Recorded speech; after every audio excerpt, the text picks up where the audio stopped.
Bom dia a todos. Hoje eu quero falar com vocês, acerca dos nomes teofóricos. O que significa nomes teofóricos?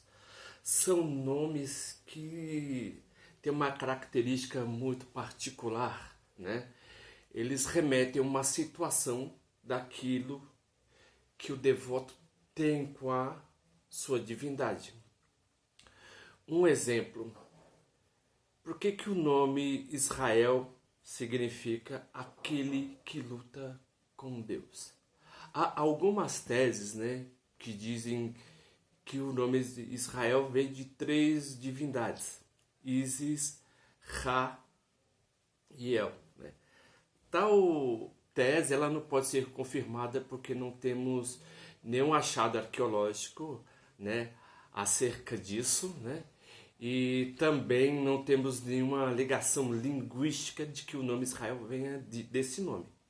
A princípio, o nome Israel, a sua raiz, ele está ligado com a palavra ish, que significa lutar, aquele que tem um embate, um embate, uma luta, algo a vencer, E El, é um nome que se chama Deus, Interessante que, por exemplo, enquanto que El, na religião cananita, para os povos cananitas, ele constituía, por exemplo, um estado de um Deus supremo, Para Jacó, El foi o Deus particular que lhe revelou. Por quê? A informação que Jacó ele tinha do seu pai Abraão foi um Deus que foi lhe passado somente por tradição. Não foi algo que ele experienciou. Então, a partir daí, quando ele luta contra o anjo no vale de Jaboque, o seu nome muda, de Jacó para Israel. A palavra Jacó significa aquele que pega pelo calcanhar, porque quando Esaú nasceu, Jacó, quando ele nasce, ele pega pelo calcanhar. E também há outro significado para o nome Jacob, que significa enganador. Mas quando ele luta contra o anjo no vale de Jaboque, o seu nome muda de Jacob para Israel, porque o anjo ele está no vale de Jaboque, perto do vale Peniel, e está amanhecendo, está lutando contra o anjo, e ele não deixa o anjo atravessar até que o anjo abençoe, o mensageiro abençoe. Esse mesmo mensageiro é uma espécie de sacerdote que abençoa Jacó após ele ferir a coxa de Jacó e Jacó falar que jamais o largaria se ele não abençoasse. A partir daí, vemos que o nome, por exemplo, tem um estado teofórico. O que significa esse estado teofórico? O nome ele está de acordo com como é que eu posso dizer? Com uma situação específica, do que o religioso passa com certa situação, com a sua divindade. Falando de um modo bem claro, se verificarmos na tábua do Enuma Elish, verificamos que na cultura babilônica, aquilo que você não dá nome significa que é aquilo que não existe.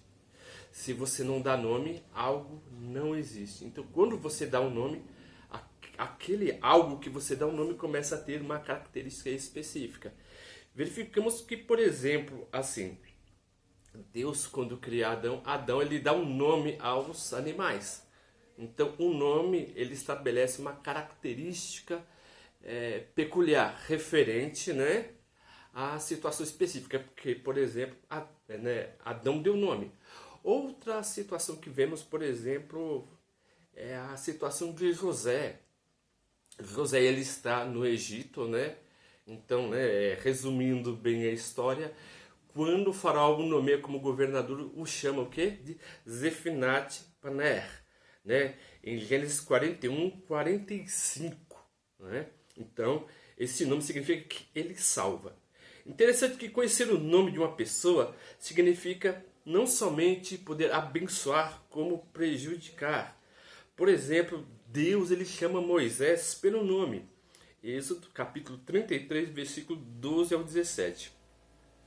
A partir daí, pode-se compreender que o nome de Deus está vinculado também ao lugar, né, em que Deus ou a divindade apareceu para o homem, visto que Deus apareceu para, né, para Moisés em determinado lugar, ou seja, no Monte Moriá. Uma coisa também que verificamos acerca dos nomes teofóricos, por exemplo, que quando Raquel, né, ela teve o seu filho, né, ela estava perto de falecer, né, quando ela gerou a Benjamim. Mas só que ela estava tão triste que ela nominou o seu filho chamado Ben-Oni, que significa filho da minha dor. Ela teve tanta dor que morreu. Então você vê que o nome sempre está vinculado à situação, né? Visto a situação psicológica, tá bom? Em que a pessoa passa, ou seja, de alegria ou de tristeza, né? Ou de lamentação. Inclusive, por exemplo, Jacó, vendo esse estado infeliz, né? Coloca o seu nome, muda o seu nome de Ben-Oni, filho da minha dor, para filho da minha direita, que é o nome Benjamim.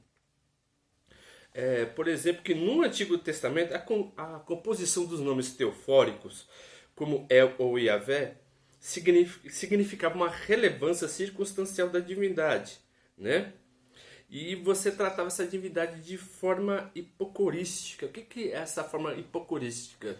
Você está tratando essa divindade de, por exemplo, de uma forma totalmente carinhosa, algo que você tem uma intimidade, né?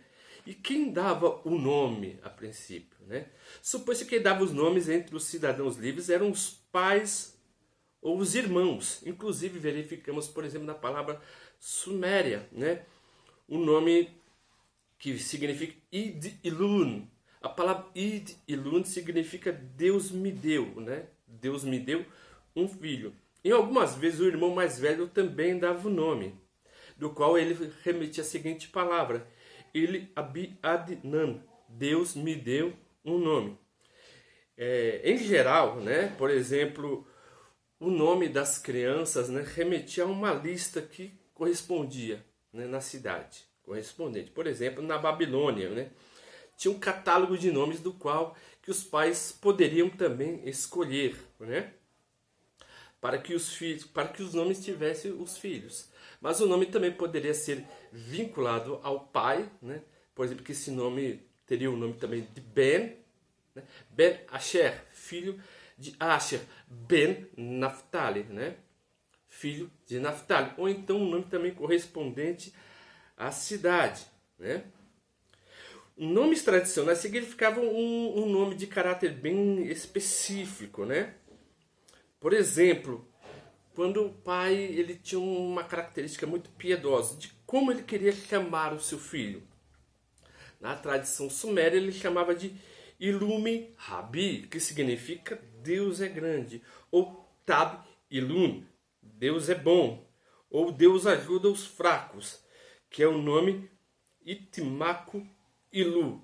E também verificamos outros nomes que Ilun Leti, Deus o salvou, e Isur e Ilun, Deus o protegeu, né? O nome sempre está de acordo mesmo, né, com a situação preponderante. Inclusive os nomes El, Il, Ilun ou Elohim têm várias conotações. Eu quero passar algumas para vocês aqui. A palavra Ilun significa deuses, Deus. Ili, meu Deus. Ilsu, seu Deus. Ili Ibnani, Deus me criou. Ili u Samas, né? Meu Deus é Samar. Ili u Sim, significa meu Deus é sim. Por isso que quando verificamos algumas palavras, por exemplo, da Tanakh, conseguimos verificar a situação psicológica em que tal nome de um personagem ele é mudado, né? Porque o nome sempre ele visa fazer o quê? Vincular a pessoa à divindade que a adora. é uma espécie de identidade. Por exemplo, quando eu falo o nome Daniel, né, que a gente conta esse nome no período intertestamentário, é bem no final já, né? O significa meu Deus é juiz.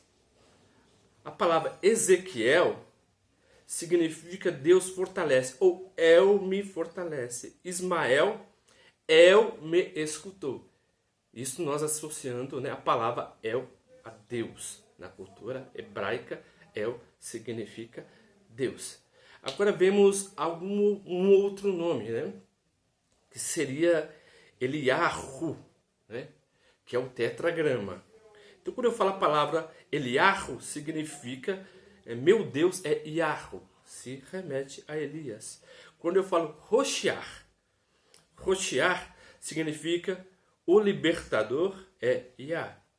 Ishachiahu, que remete a Isaías, né? Yahu é minha salvação. E o nome Mikayahu, que conhecemos como o nome de Miqueias, né? Quem é como Yah? O nome também Sofonias, né? O nome dele significa Zefaniahu. Yah confidenciou. E o outro nome que é Zacarias. Zecayahu. Yah se lembrou. Verificamos, por exemplo, pela história a partir quando o nome de Jacó se muda para Israel, o nome Israel aparece na Tanar mais de 2.570 vezes, né?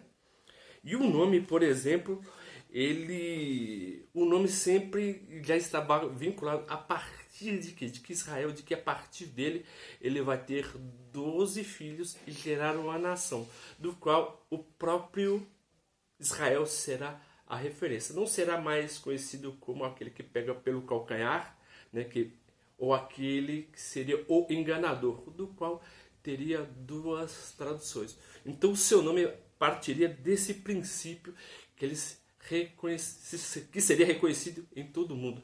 Aquele que lutou contra El e venceu. Se você estiver gostando, né, das aulas que eu estou passando, por gentileza, aperta o botão do like e anuncie o canal. Estamos aqui sempre, né, para passar mais informações para vocês acerca do conhecimento e da cultura judaica. Muito obrigado pela atenção de todos e tenha uma ótima semana.